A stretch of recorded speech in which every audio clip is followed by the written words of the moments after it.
সেদিন আমি ওনাকে ওই অবস্থায় দেখে চমকে গিয়েছিলাম। কিন্তু তুমি এই সমস্ত কথা আমাকে আগে বলনি কেন? দিয়া, তোমাকে আমি আগে বলিনি তার একটা কারণ হচ্ছে তুমি কষ্ট পেতে। তার আরেকটা কারণ হচ্ছে তোমার বাবা মা তোমায় বলতে বারণ করেছিলেন। প্লিজ দিয়া, তুমি ওদের আর জোর করো না। দেখো, এখন তো শুধু আমি নই, আমার মাও এই বাড়িতে থাকতে আসছেন। আরেকজন এক্সট্রা মেম্বার, আমি জানি না কি হবে।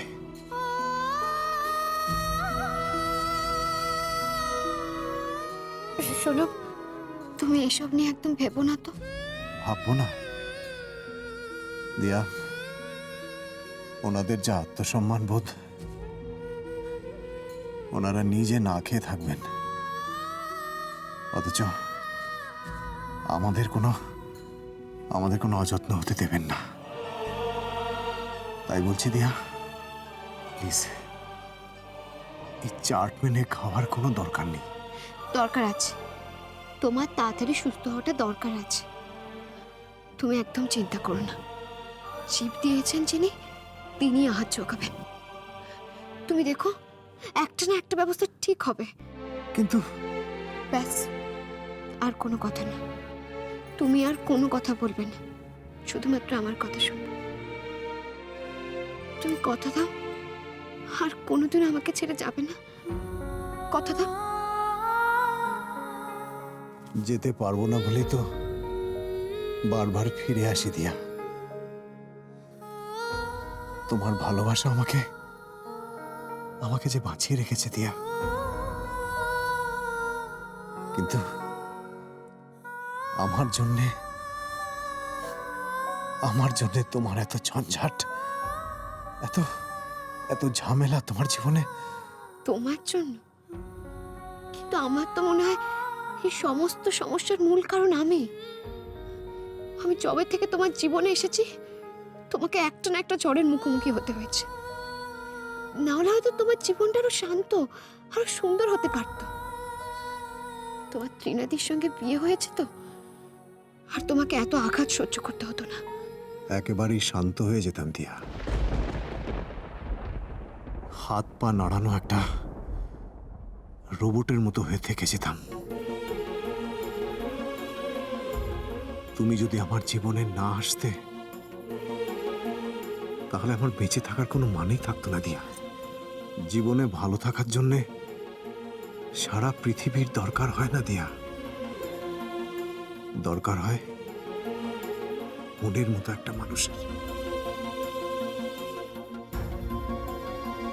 তুমি শুধু ভালো হয়ে যাও, তুমি সুস্থ হয়ে যাও, তাহলেই হবে। ভালো হয়ে যাওয়ার ভালো হয়ে যাও। দিয়াকে আমি কি বলবো? ও শুনলে কিন্তু খুব রাগ করবে। দেখুন, দিয়া চলে আসার আগেই আমি ফিরে আসবো, আমি কথা দিচ্ছি। ওকে, আমি আসছি। সাবধানে যেও কিন্তু, আর সত্যি সত্যি তাড়াতাড়ি চলে এসো। আর্য কি যে করে না, একটা কথাও শোনে না। এত বার করে বারণ করলাম, বেরিও না। আমার ভরসায় রেখে দিয়া গেল। আমি শুধু তো এখন দিয়া এসে গেলে আমি কি বলবো? কেন দাঁড়াবো কেন? তোমার আরো কিছু বলার বাকি আছে নাকি? তবে তুমি যাই বলো না কেন, তোমার পাপের বোঝা আর আমি বহন করতে পারবো না। সেটা তোমাকে একা একাই বহন করতে হবে। তুমি আর্যকে বাড়িতে ফিরিয়ে আনো as soon as possible।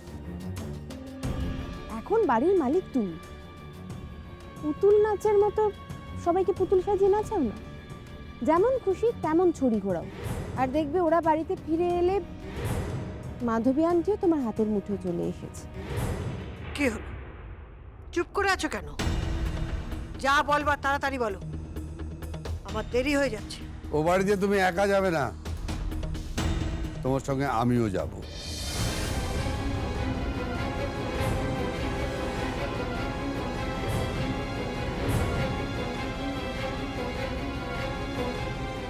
কেন? তুমি যাবে কেন? ও, বুঝতে পেরেছি, ওখানে গিয়ে আমার ছেলেটাকে অকথা কুকথা শোনাবে, তাই তো? দোহাই তোমার, ছেলেটা অসুস্থ, ওকে তুমি রেহাই দাও। ও তোমার কোনো ভয় নেই মাধবী, আমি ওকে কথা শোনাতে যাচ্ছি না। তাহলে কি জন্য যেতে চাইছো তুমি? ওকে একটা অনুরোধ করব, ও যেন তোমার মুখ চেয়ে অন্তত এই বাড়িতে ফিরে আসে।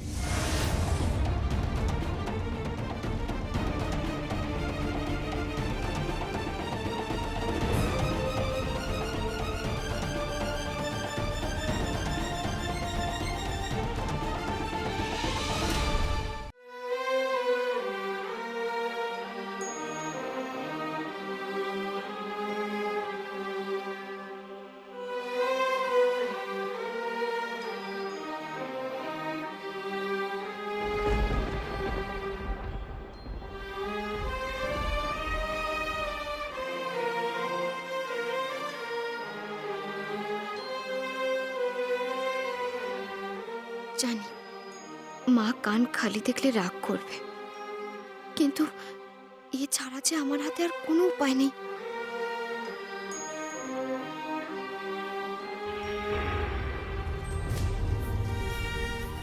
বলছি কি, আপনারা সোনা কেনেন? হ্যাঁ কিনি।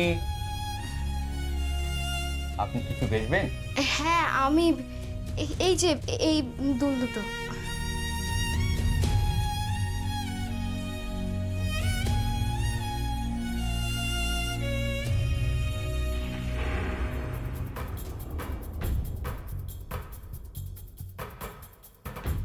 যা দিনকাল পড়েছে, ভালো ভালো ঘরের মেয়ে বউদেরও গায়ের গয়না খুলে বিক্রি করতে হচ্ছে।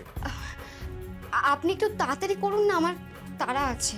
দাঁড়ান, এত তাড়াতাড়ি করলে হয় না, এসব কাজ এত তাড়াতাড়ির কাজ নয়। আমি ওজন করলাম, এবার আমাকে হিসাব করতে হবে, একটু ঘষে দেখতে হবে, তারপরে তো আমি করবো ব্যাপারটা। এত তাড়াতাড়ি করলে হবে? একটু দাঁড়ান।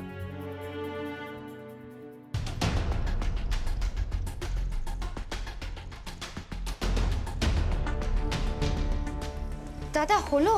খাদের যে অবস্থা, তাতে দেখে মনে হচ্ছে ওই 3.5-এর বেশি আপনাকে দেয়া যাচ্ছে না। আর একটু বেশি হবে না? দেখুন, ওই সব নিয়ে 4,000-এর বেশি আর আমি দিতে পারবো না, কিন্তু এই শেষ কথা। 4,000? আচ্ছা ঠিক আছে, আপনি তাই দিন। দেখ, দেখেন। ধন্যবাদ।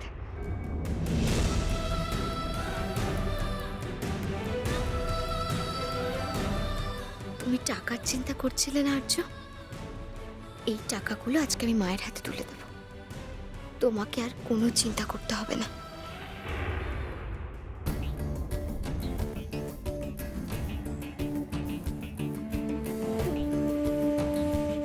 নিখিল,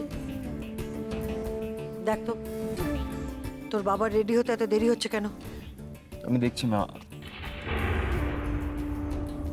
মা, ওই তো বাবা আসছেন। চলো মাধবী। বিবেন, জিনিসটা গাড়িতে তুলে দে। জিনিস? কি জিনিস নিয়ে যাচ্ছ? তোমার ছেলেকে এ বাড়িতে ফিরিয়ে আনার জাদুকাঠি।